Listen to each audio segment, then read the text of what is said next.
Madam President, Excellencies, distinguished delegates, distinguished panelists, ladies and gentlemen. It is a pleasure to address the Conference on Disarmament once again on the important topic of gender equality. I commend the Colombian presidency for taking the initiative to build on the work and discussions held under the previous presidencies of the conference by soliciting further discussion and understanding of this issue. In the UN Secretary General's report, Our Common Agenda, he remarked that women's equal leadership, economic inclusion, and gender-balanced decision-making are simply better for everyone, men and women alike. He also called for women and girls to be at the center of a new agenda for peace, addressing our new and emerging challenges. Today, International Women's Day, offers a perfect opportunity for us to consider how we can contribute to these objectives. As I have often said, ensuring gender equality in disarmament, non-proliferation, and arms control issues is not only the right thing to do, but also the smart thing to do.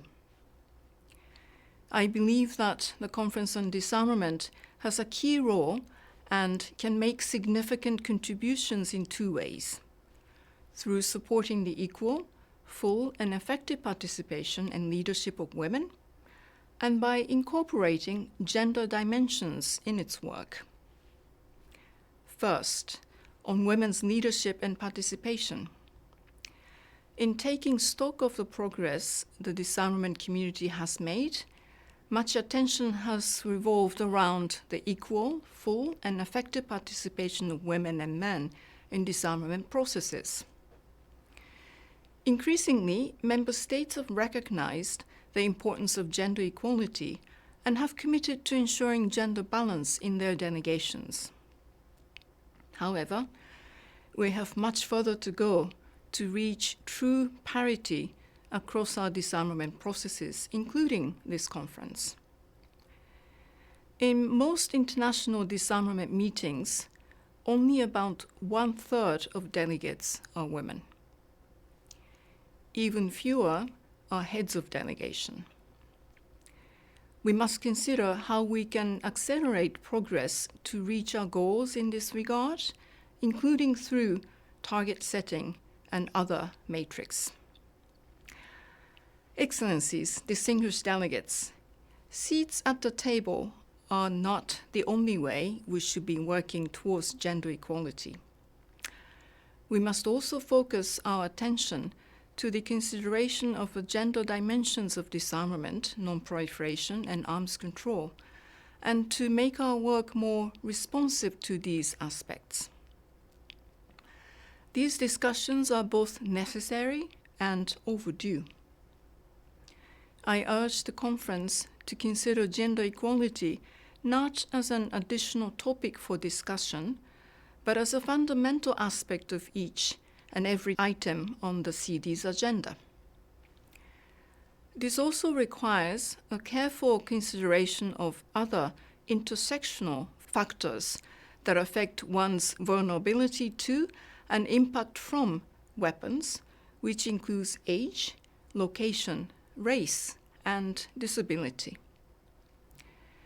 The disproportionate effect of ionizing radiation on women and girls, or the gendered biases in the field of artificial intelligence, are but two examples of impacts that ought to be addressed by existing and future disarmament, non-proliferation, and arms control instruments. In order to ensure gender-responsive disarmament processes, one must first make sure that there is indeed the foundation of knowledge and expertise necessary to guide your efforts. Investing in the expansion of the knowledge base about the gendered impact of weapons is of paramount importance. We must consider not only the quantitative facts, but also the qualitative aspects, such as the social dynamics around the production, use, and long-lasting consequences of traditional weapons, such as nuclear weapons, as well as emerging weapons and weapon systems on diverse populations. In this regard, subject matter experts, as well as survivors, civil society, and the private sector must be given a platform to share their expertise and views in fora such as this conference. Equipped with constantly expanding knowledge base, we must then start to systematically engage in gender analysis to inform our decision-making, policies, and programming. Here, I stress that gender analysis must be done systematically. It must be part and parcel of everything that we do and not considered as simply a box to tick or worse yet, optional.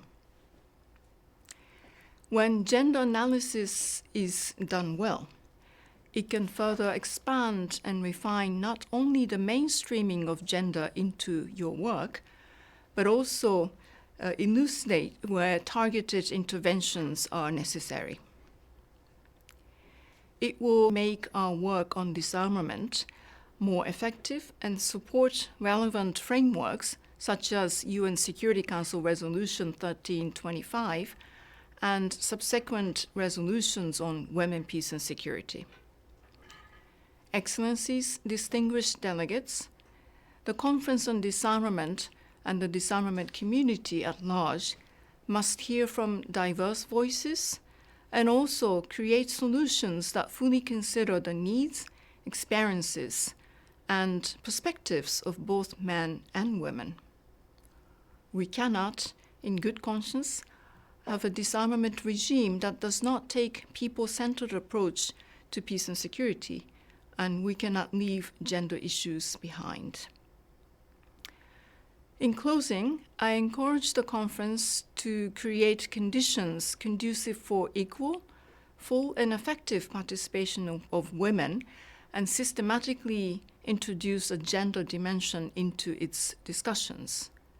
Doing so will contribute to the building of disarmament architecture that is fit to address the peace and security challenges of tomorrow and ensure the security of all members of future generations. I wish you a fruitful and engaging discussions today, and I thank you very much for your attention.